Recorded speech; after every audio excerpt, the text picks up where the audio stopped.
Alright, welcome and welcome back again to my YouTube channel. If this is your first time coming here, consider subscribing to the subscribe button, turn on the notification icon to get notified so that anytime I post videos you will see it.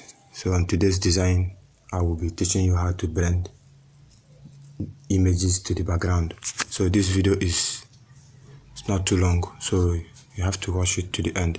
So if you want to blend your image to the background, the first thing you will do is to create a new shape, just like this. When you create a new shape, on this part here, you will now come to color, click on gradient. You will see something I have created already. So I will now use a new color here, this one.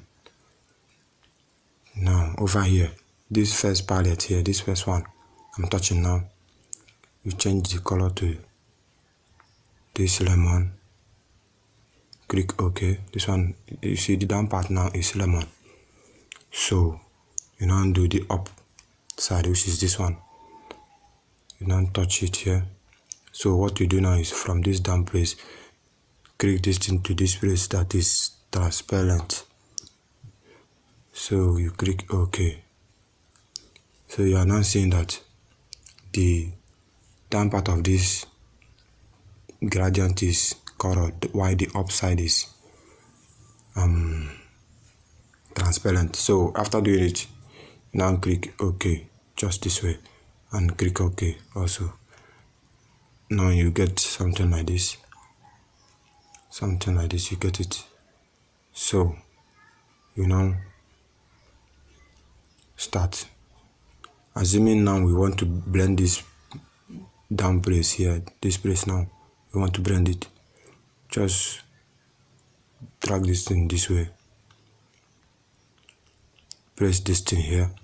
You now copy and paste till you get the image well blended. So this is how to do it. I hope you understand what I did here. So if you find this video interesting, this is where this video is coming to an end. So if you find this video interesting, give this video a thumbs up and do well to share this video to your friends, especially the people that is in need of this particular video. A lot of fans are asking me how to blend the image to the background, and this is the video. So thank you so much for watching, and subscribe to this channel if you haven't subscribed. Share this channel to your friends. See you next time in my next video.